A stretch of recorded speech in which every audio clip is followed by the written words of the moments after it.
Welcome everyone to today's Road to Residency Dermatology panel. My name is Chi Agua. I am a first-year dermatology resident at the Medical College of Wisconsin, and I will be moderating today's panel. We have three amazing panelists with us today. So I'll do brief introductions for everyone, and then we'll go ahead and jump into the questions that we have for tonight. And then hopefully at the end of the panel, we'll have some time to have some questions from all of the participants that are joining us today. So we'll be able to answer as many questions as we can. All righty, so to start off with our first panelist, we have Dr. Lauren Payne. So Dr. Lauren Payne is a board certified medical, surgical, and cosmetic dermatologist with subspecialty interests in skin of color and patient education. She earned her medical doctorate from Morehouse School of Medicine and completed her dermatology residency training at Howard University Hospital. She is a fellow of the American Academy of Dermatology and has spoken at regional and national scientific meetings. Dr. Payne has also contributed multiple articles to dermatologic publications and is currently a clinical assistant professor at both George Washington University and Howard University Hospital in their respective dermatology departments. So welcome to Dr. Payne. We have our next panelist with us, which is Dr. Marcia Hoagling. So Dr. Hoagling is a board certified dermatologist and pediatric dermatologist. She earned her medical degree from the University of British Columbia in Vancouver and completed her pediatric residency at McMaster University, as well as completing her dermatology training at the University of Ottawa and UCSF. She subsequently completed her pediatric dermatology fellowship at University of California, San Francisco. And she treats all pediatric dermatology conditions with particular clinical and research interests in infantile hemangiomas, birthmarks, acne, atopic dermatitis, and psoriasis. And she is the current residency program director of UCLA Health Dermatology. So welcome to Dr. Hoagling. Thank you. And then last but not least, we have Dr. Olabola Awosika. So Dr. Awosika is a board certified dermatologist in Detroit who completed her dermatology residency at Henry Ford Health System. She completed medical school at Howard University College of Medicine and completed a fellowship in psoriasis and contact dermatitis prior to starting dermatology residency. During fellowship and residency, she was instrumental in creating the Diversity, Equity, and Inclusion Committee of the Women's Dermatologic Society. And she also served on the Diversity, Equity, and Inclusion Committees for the dermatology department at Henry Ford Health, as well as the larger Henry Ford Health System. She remains active in education of trainees while increasing awareness of disorders across skin tones, and her areas of interest include skin inclusive care, alopecia, pigmentary disorders, cosmetic and dermatologic surgery, and scarring disorders. So welcome, Dr. Awosika. Thank you. And I think we lost one of our panelists, so hopefully Dr. Payne will be getting access shortly here.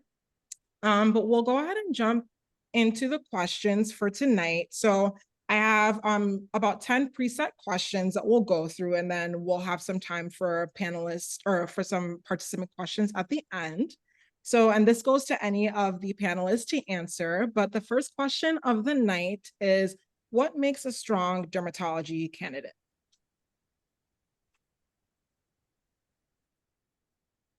I guess I could start. I think a strong dermatology candidate is someone who's well-rounded and has had a strong performance in med school. So someone who's academically strong, but then has also done some other things to show an interest in dermatology, whether it's research or volunteerism or patient advocacy, to really show their dedication to the field and that they've sort of pursued a project from start to finish. I think those are kind of some of the core things that are looked for in derm.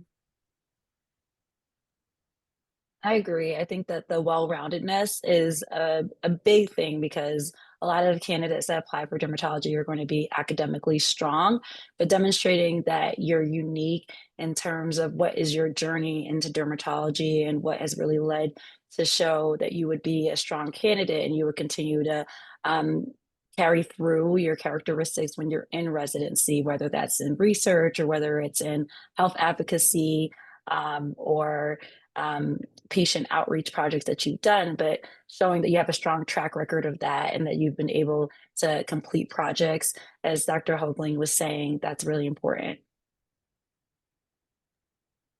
Thank you for those answers. And moving on to our next question, kind of going along the what makes a strong dermatology candidate. Oh, awesome. Dr. Payne, are you able to hear us? Sorry, yes, got disconnected. Okay, perfect. Welcome back. Thanks. So we're on to our next question, which is what counts as a blemish or a red flag for dermatology applicants? And how do you advise that students who may have these blemishes or red flags talk about this during their interview season?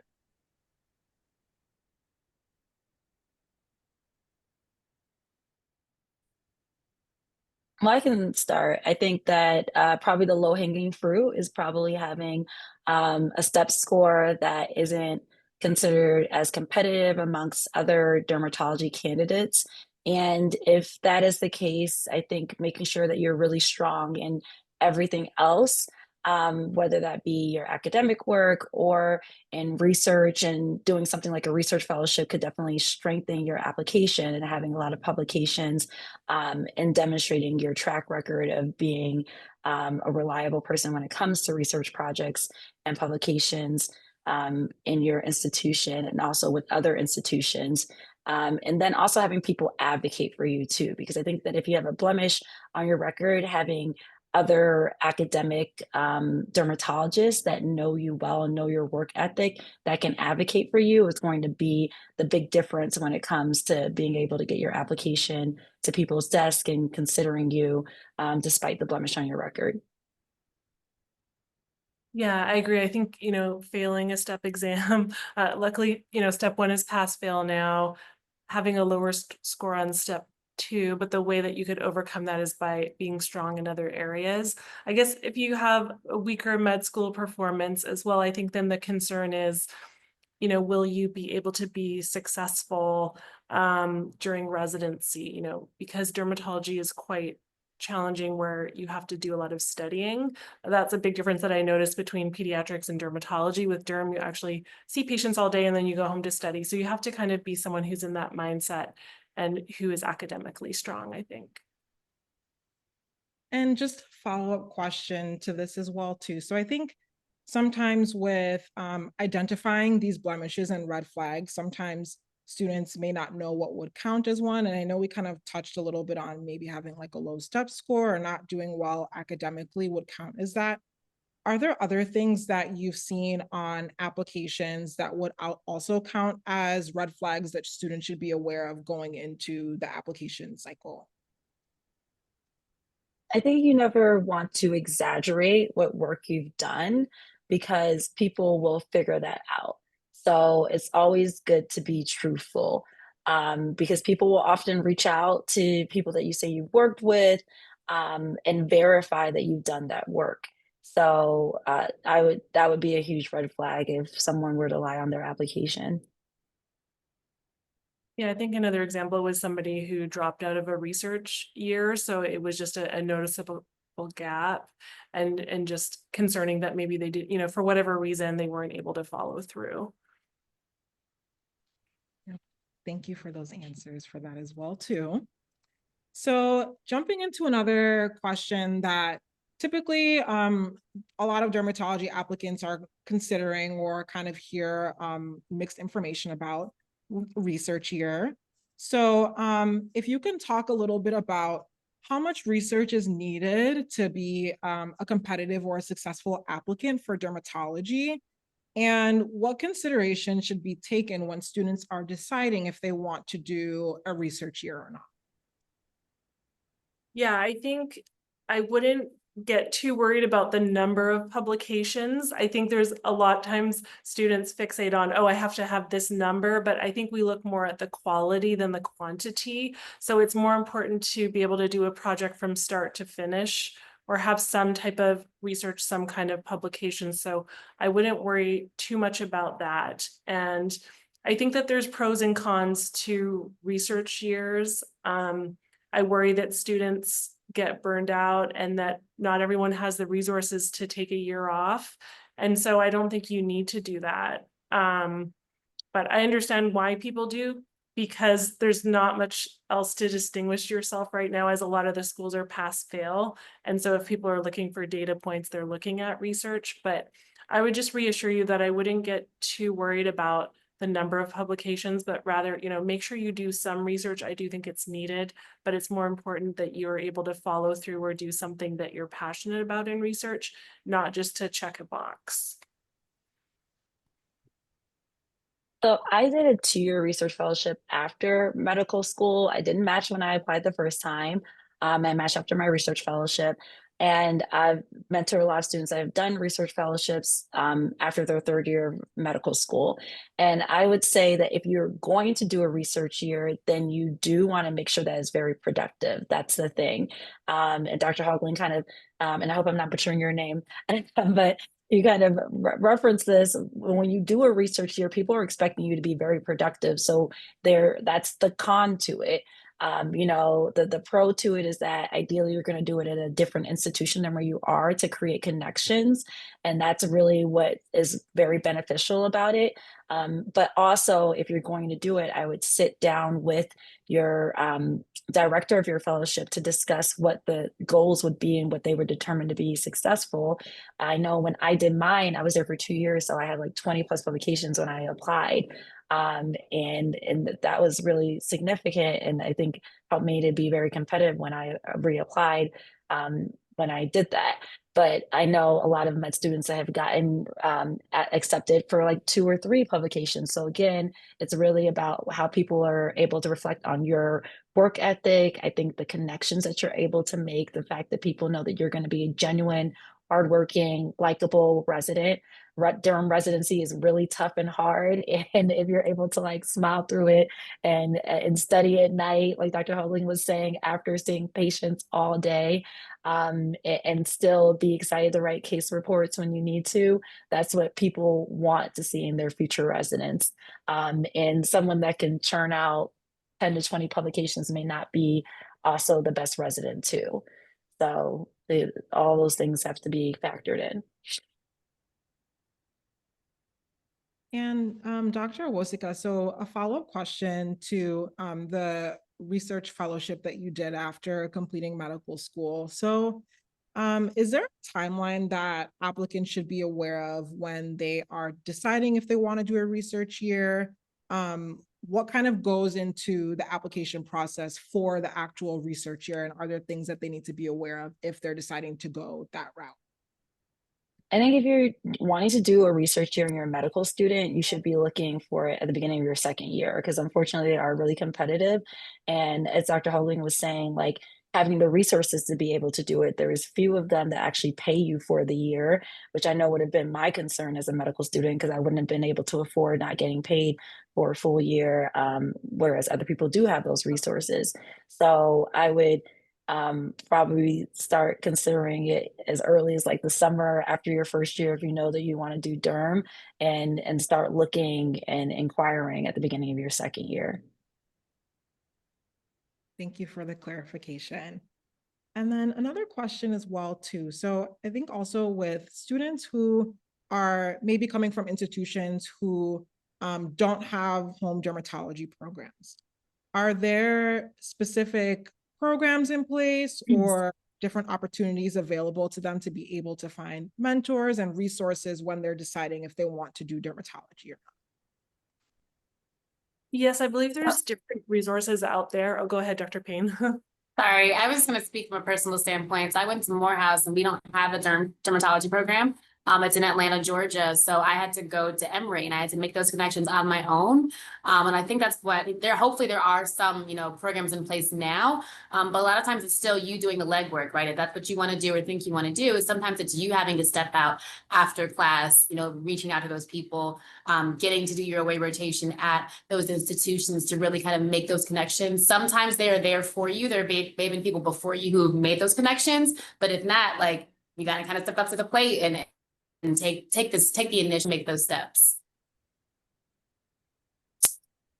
Yeah, that's great advice.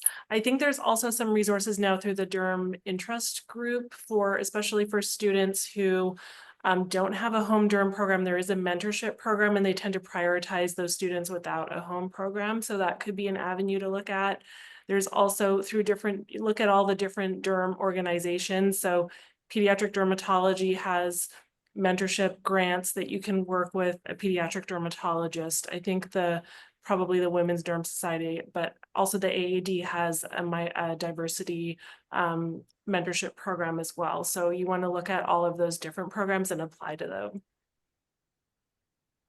Yeah, I'm very active in the Women's Derm Society, and there are several opportunities through that organization for students to work with other institutions that have derm programs. And then also SOCS, the Skin of Color Society, has a couple of awards and opportunities for students to work with mentors and other places. And then I believe that there are a couple of like industry funded opportunities too. I believe L'Oreal actually had, yes, actually L'Oreal does. They had a research program initiative that was launched this past summer that one of the students I work with applied to too.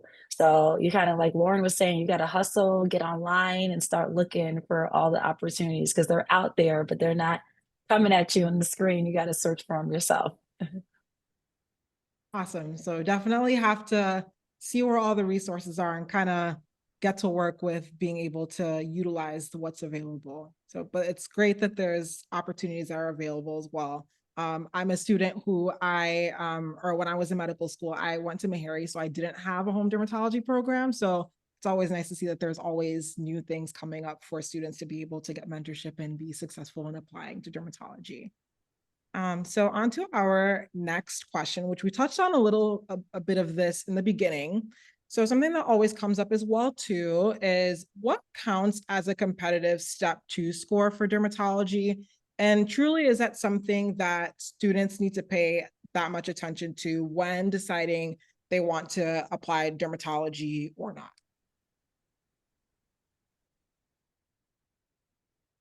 Yeah, I think it's a tough question because a lot of programs these days are doing holistic review. But that said, I think if you can look at the data of what the average score is for derm. I think it's out there. And so if you can get a good score, that's going to be better for your application. Having said that, we've matched people with lower scores. I think some of our current residents may have like 230, maybe under that. You just don't want to fail. And if you do have a lower score, like we said earlier, you have to stand out in other areas.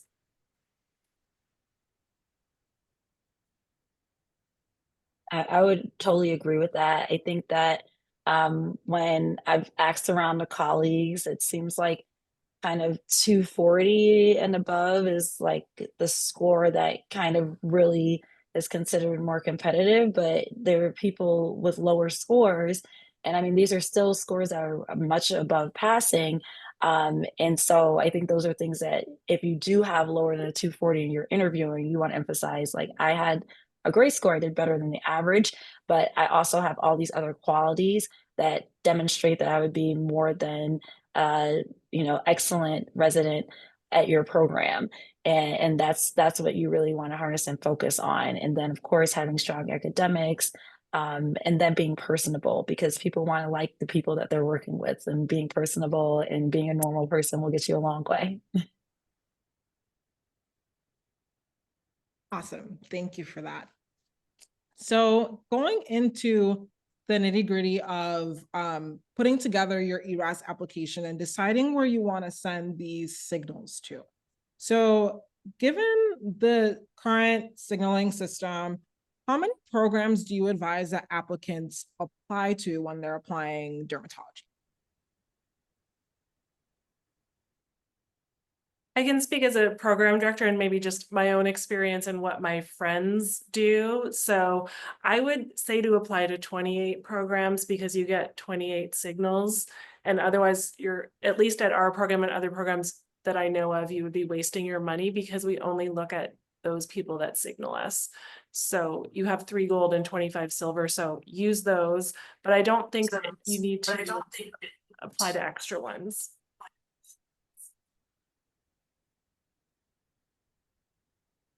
Okay, and then similarly to that as well too, so with the signals, so say a student has a home dermatology program, they completed a few ways, do you advise them to also send signals to those programs as well too? Or does having a home dermatology program and doing it away kind of count as a signal and you don't have to send a signal during your application cycle? I think the official policy of the Association of Professors of Dermatology, just for equity, as well as that you should signal your home program and the away programs. And that's what we do at UCLA. So even the UCLA students will send us a signal. Otherwise, I told them we're not going to interview you if you don't signal us. So, but of course you can check. So when you're rotating or with your school, just check in with them and say like, hey, you know, is this true? Should I give you a signal? And I have heard of some places who say like, you know, give us a silver, like you don't have to give us a gold, use your gold somewhere else. So I think just kind of checking in at each place would be the way to go.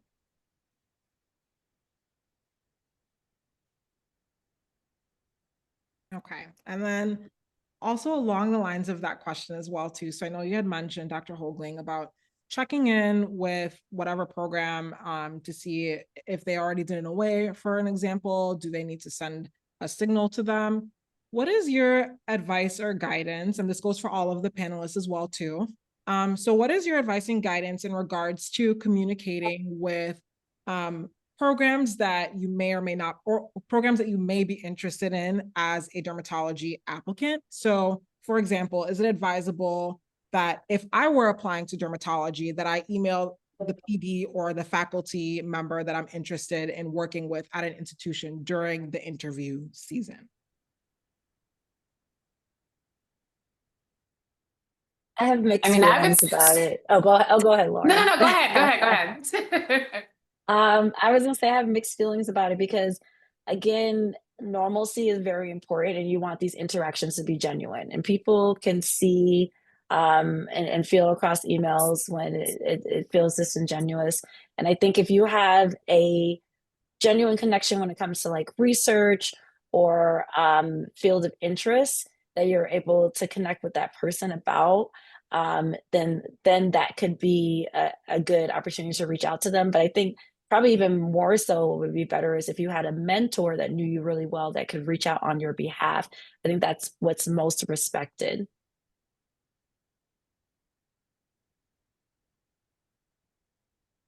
Okay, so it sounds like it's kind of a fine line. You want to be able to be as genuine as possible throughout the whole process, but kind of use your own judgment to see if it's emailing is warranted, potentially go through a mentor route if something needs to be communicated to somebody in the department.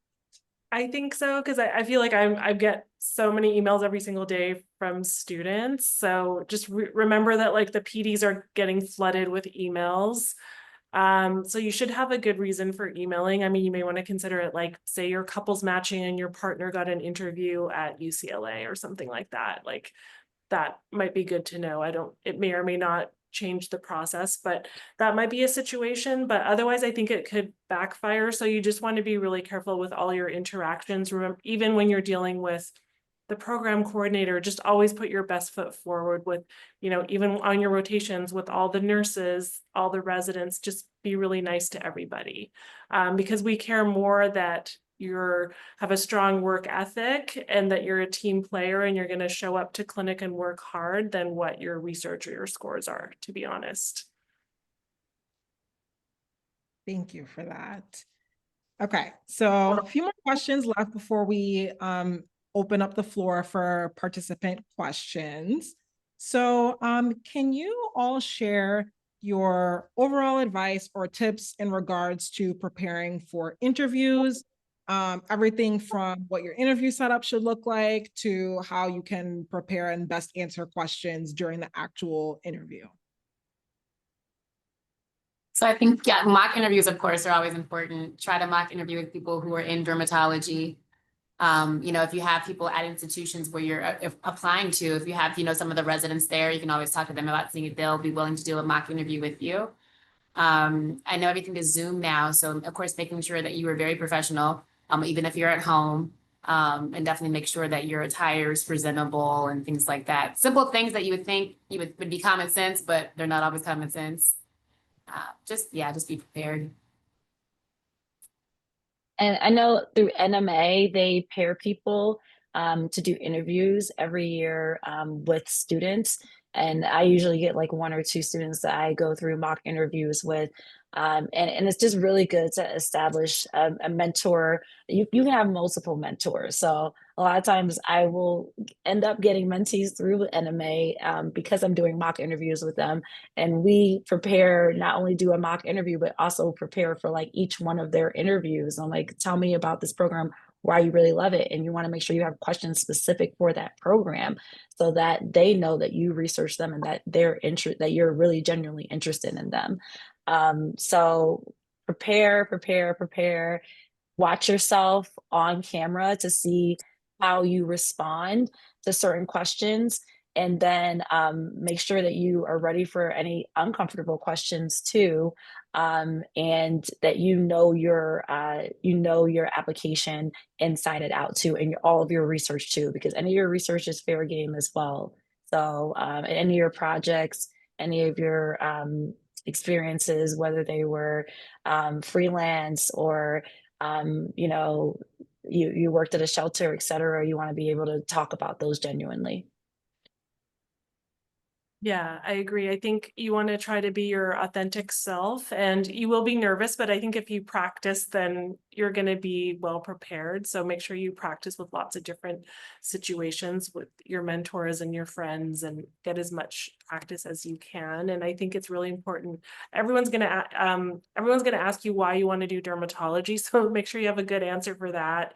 And you could sort of look up what the most common interview questions are, because it's really similar to a job interview. So you're going to get some of those types of questions. Occasionally, some programs will ask some weird program, and just try not to get thrown off by it and just go with the flow.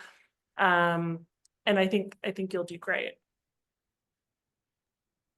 And a follow-up question to that as well too. So is there a recommended time that students should try and keep their responses within? Like, should responses be a minute?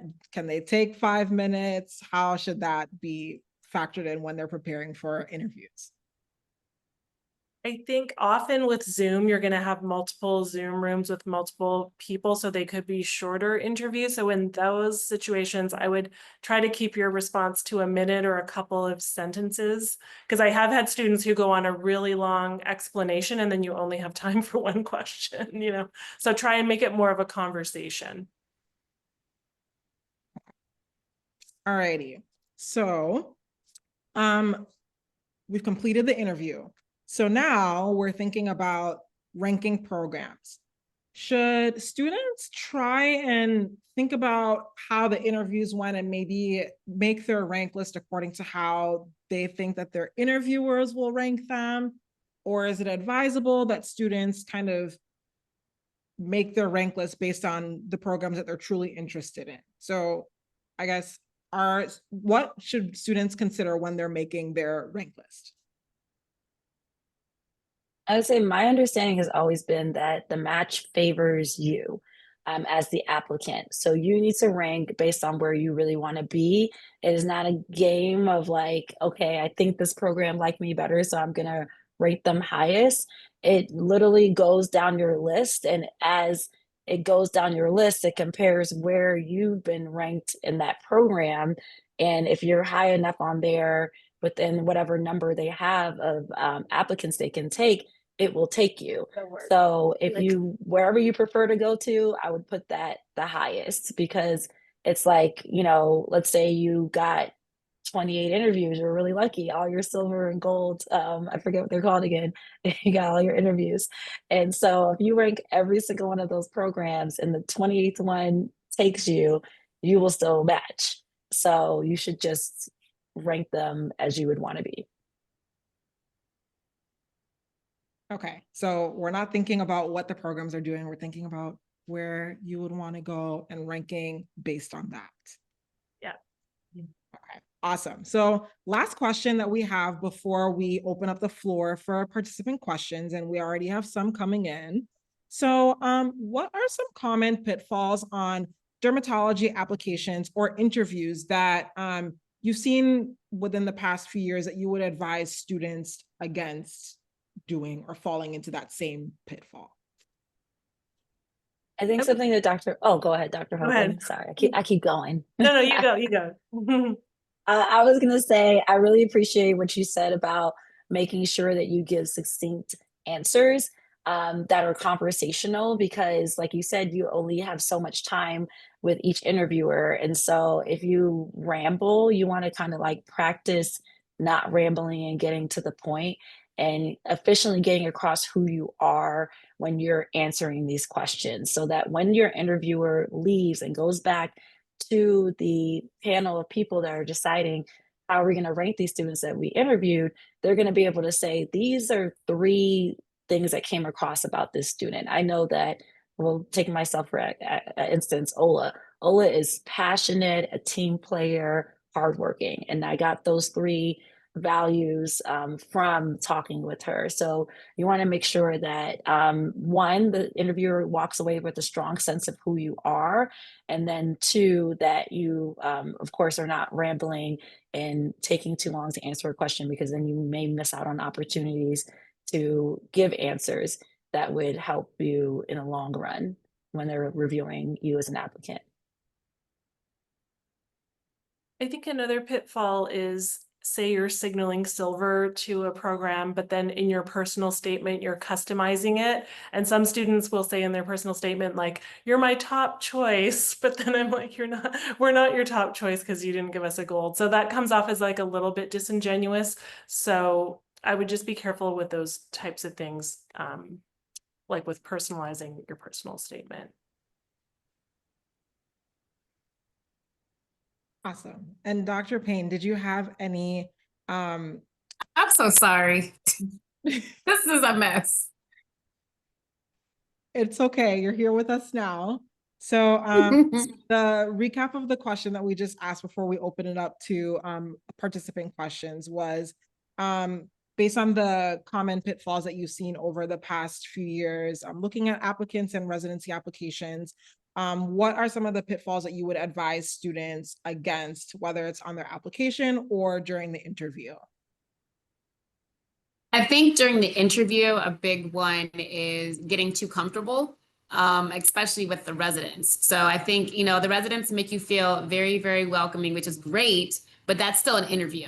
So you don't want to get, kind of slack off and oh, they're just my homie, I'm hanging out. Like, no. They're still, and they're, what they say or how they feel about the applicant means a lot.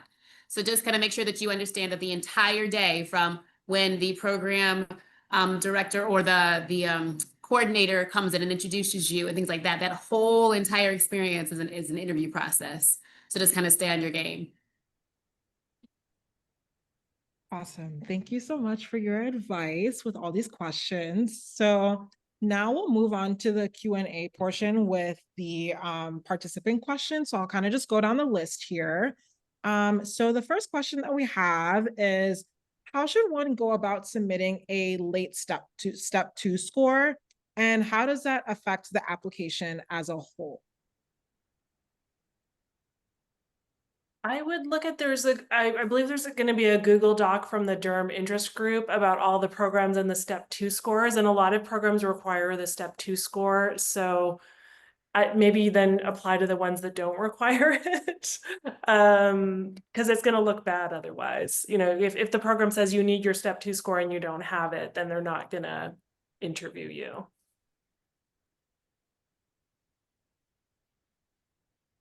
Okay. Alrighty, so on to the next question. So, and we already talked about this a little bit, but this is kind of getting more into the honors versus high pass type of situation. So what is the perception with grades? So considering if a student is coming from an institution that maybe does honors, high honors pass for different sub-Is, is that something that's really important, or our students just kind of advised to do their best as they can with all their sub-Is and classes? I mean, I think I would say, you want to try and do your best and try and get honors, because that's going to be the best look. If you can get honors in all your sub-Is, it'll show that you're strong clinically. But having said that, you don't have to have all honors if your other aspects of your application are strong.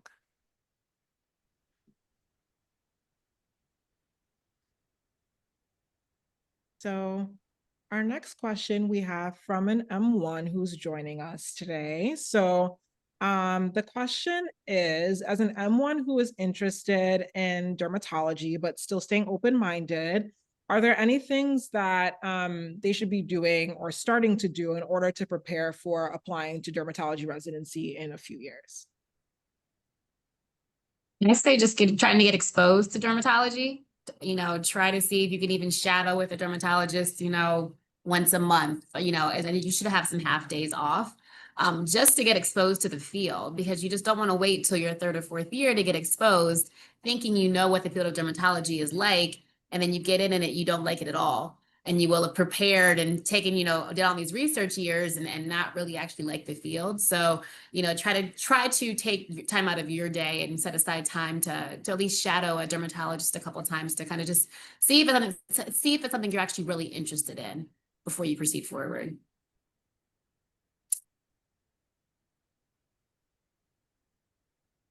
Okay, and then Dr. Hoagling, this is a question related to what you had talked about in regards to silver signaling. So this question is, do you recommend against personalizing any of our silver signal personal statements?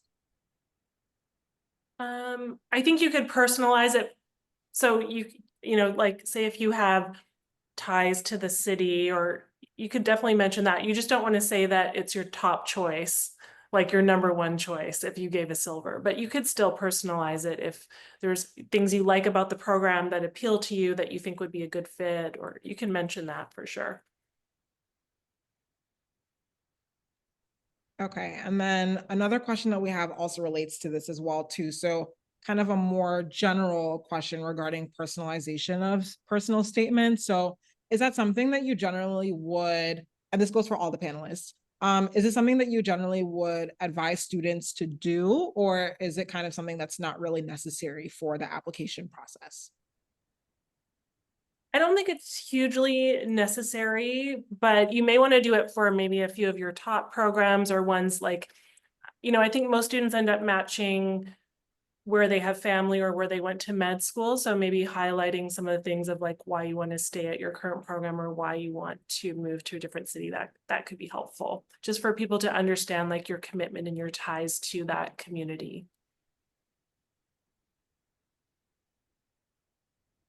Okay. Yeah, I would agree with that. I think that if you're, your gold signal programs or programs aren't your home programming, it's not clear that there is a tie to the institution.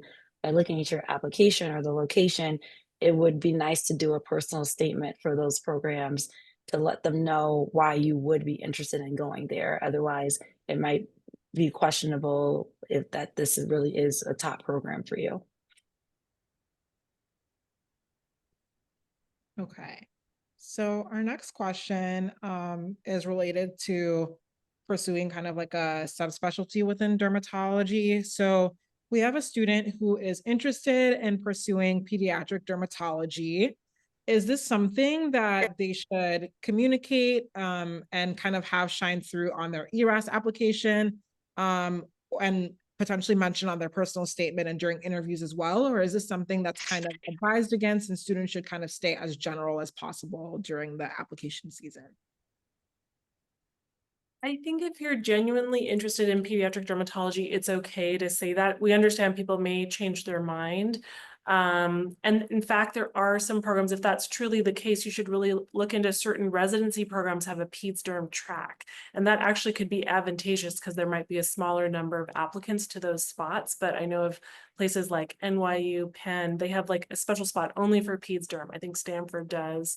So look carefully on ERAS. And then if you do apply to those, then you do want to make sure things add up. So you would want to mention it in your personal statement. It would be good if you had some kind of peds derm research or a peds derm mentor, write you a letter. That will kind of show that you're really, serious about it.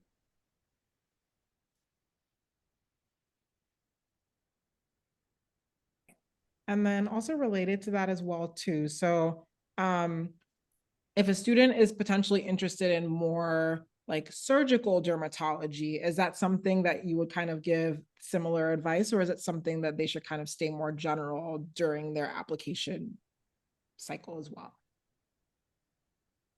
I mean, it's tricky, but I would always really advise you to be as honest as possible, because say you love surgery, but you don't say that, and you say, oh, I have a passion for med derm, and then you end up matching at a program that mainly does med derm, you might end up being miserable for residency. So I think it's better to kind of be honest, and then you can go into a program that kind of more aligns with your interests.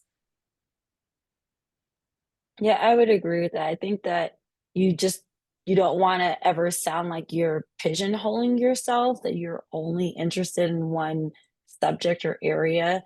So, expressing again, being able to explain why dermatology is where you want to go into, being ready for that answer, but then also saying that I've really taken a passion and interest in this one area, and talking about it is okay, as long as it doesn't sound like you're exclusionary of general dermatology. Okay, so basically trying to stay as genuine as possible, expressing your interest if they truly are interests, but making sure that you're doing it in a way that's kind of still being open-minded and aware of kind of what's going on with the application cycle. Okay, so the next question that we have is in relation to ERAS and application formatting. So this attendee is asking, how should we format the experiences section? Is there a preference towards bullet points, or should we do like sentence, paragraph, or does it really not matter as long as it's organized? I think for those like meaningful experience areas, I think that's a nice place to write a paragraph and really kind of highlight your path to dermatology, or where you've had a unique experience, or maybe to talk about your unique upbringing and how that gave you resilience and work ethic and that type of thing. So I think that is, an area where you could write a paragraph.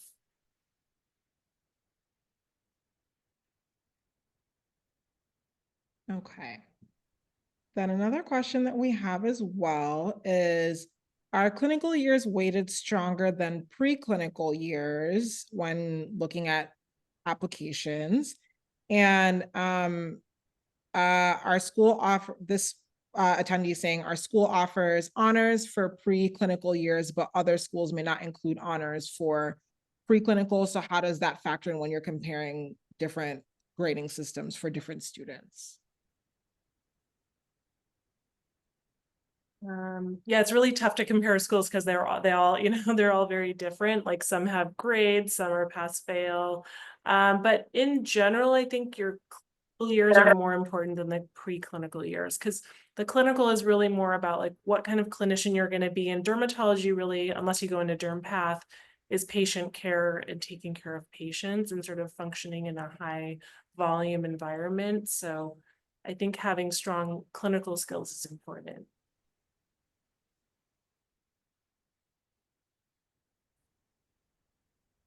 Okay, so a few questions that we've gotten so far related to Caribbean medical students and IMG medical students who are interested in dermatology. So can you all share some tips or advice as to how these students should go about applying to dermatology and looking good on their application in general. Do the same kinds of tips that apply to non-IMG students apply here, or what considerations do they need to take? And it's definitely harder for the IMGs, I think, to match into dermatology. Um, they're definitely going to be the people that want to consider or research you a little bit more, only because it can give you that direct connection to an institution, to be able to have an advocate for you there. And I feel like those are the relationships that I've seen that have been successful, for IMG applicants. But I do know a few IMG applicants that have applied and matched as well too. But in my experience and knowing people, it is really a lot more difficult for them, just because favor is given to the medical school students, the US medical school students. Yeah, I would say that I think, unfortunately, the US medical students are prioritized because derm's so competitive. And so, we are going to kind of look at the US medical students first. So the other ones really have to stand out. Or I guess another strategy might be to look, is there a program that has accepted a student that went to a Caribbean school? And maybe take a look at, maybe there are programs out there that are sort of open to that. But I think it's going to be tough, and you may want to consider a backup specialty just to be honest.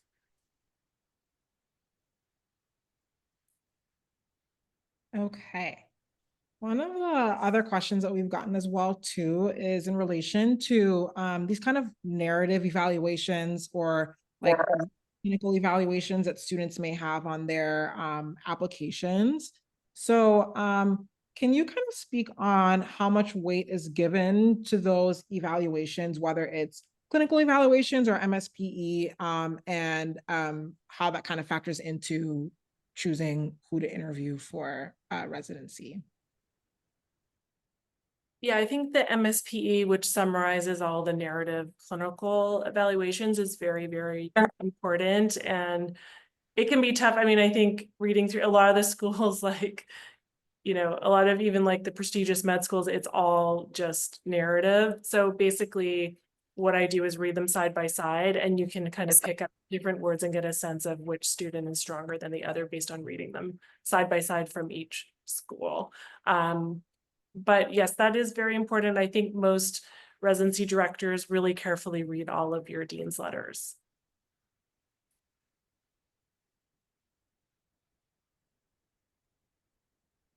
Okay. And then similarly as well too, we have a question as well regarding letters of recommendation as well too. So can you speak to how that's also factored into applications and how important that is for applicants as well? I think letters of recommendation are extremely important.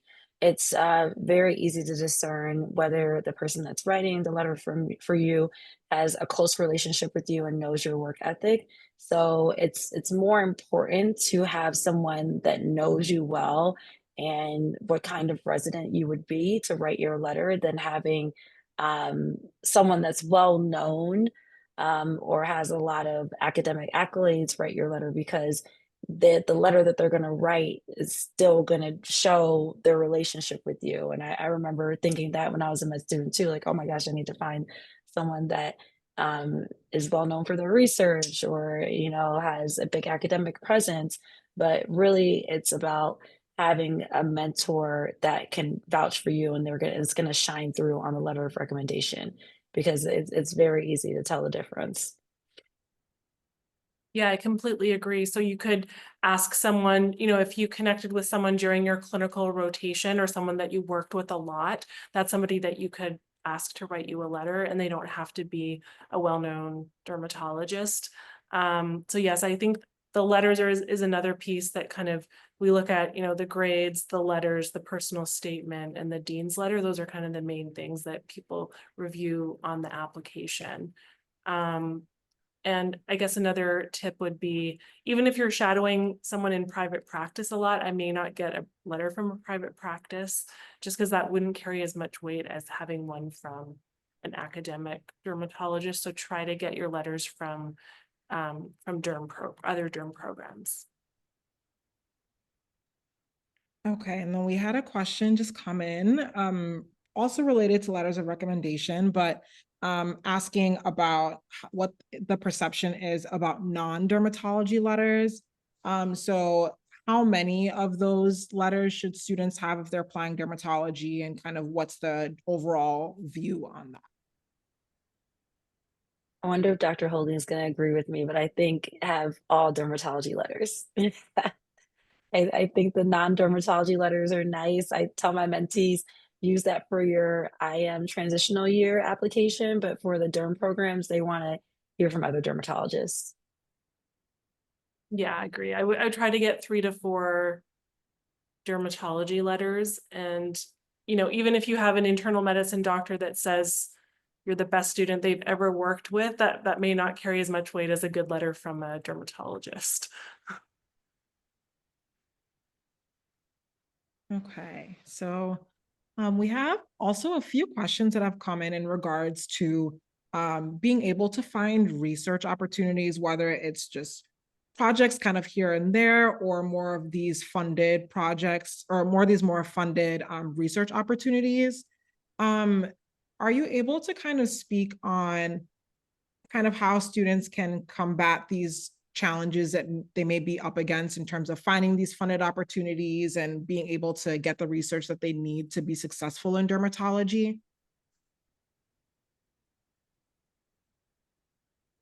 So Yeah, I would say, oh, well, go ahead, Dr. Holding.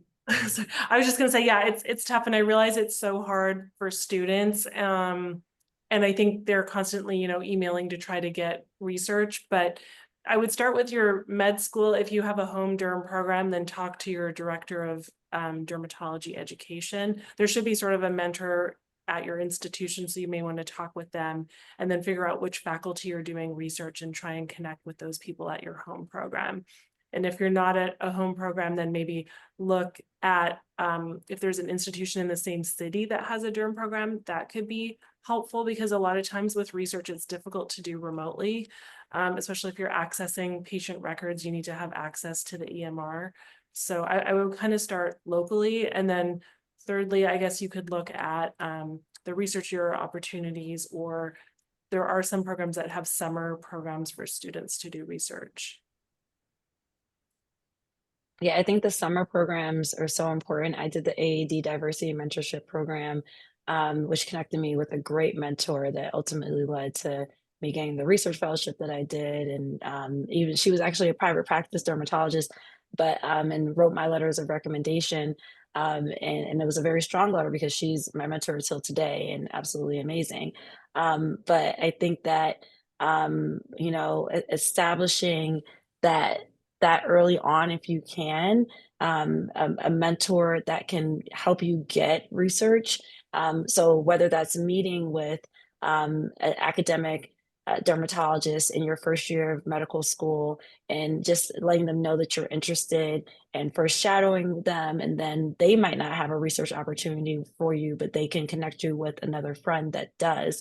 And having those genuine relationships makes it a little bit easier for you to get research. But then another thing that you could try is going to smaller derm conferences where you can get more one-on-one FaceTime with the presenters there to talk to them specifically about something that piqued your interest during their lecture at the conference. And then you would be able to make a more genuine connection to talk about an ability to do a research project with them remotely, or like, hey, there's this award that I want to apply for, and I have this great idea for a research project, and I would love for you to be my mentor on this project.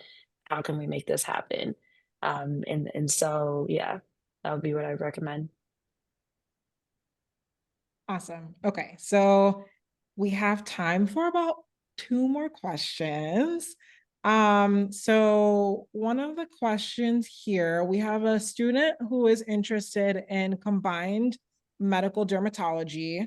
And they're asking, should that be a priority when they're interviewing, as in expressing this interest?